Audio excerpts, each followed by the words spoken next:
Joining me now, Michigan Congressman Fred Upton, who's a Republican and chairman of the House Energy and Commerce Committee. He was in that hearing today.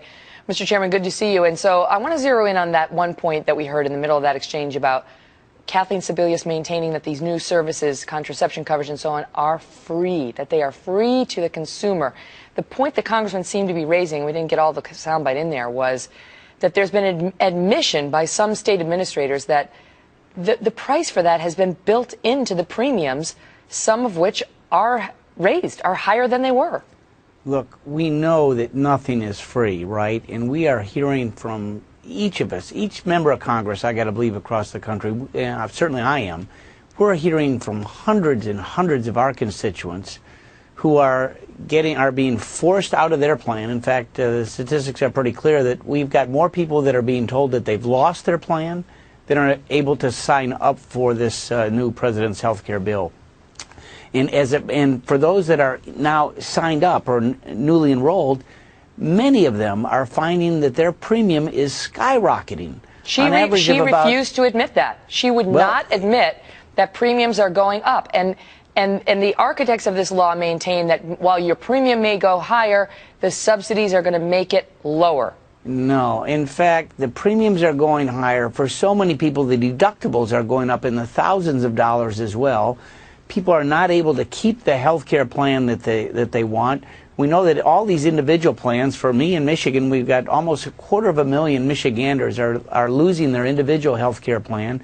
And we know that by a year from now, tens of millions, perhaps as many as 80 to 90 million Americans with employer-based health care are going to lose their plans as well. How do you get anywhere when you're talking to her? I mean, the congressman taking some heat for saying talking to her is like talking to North Korea.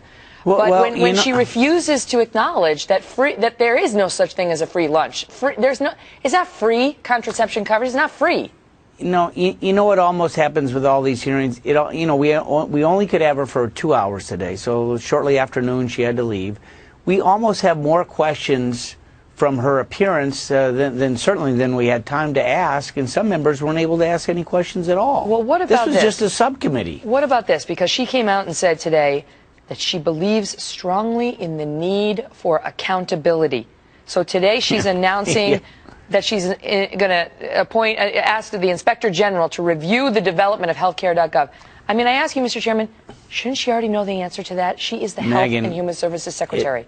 It's still Fred. In September, she looked us in the eye and said that they were ready to go, ready to launch, things are ready.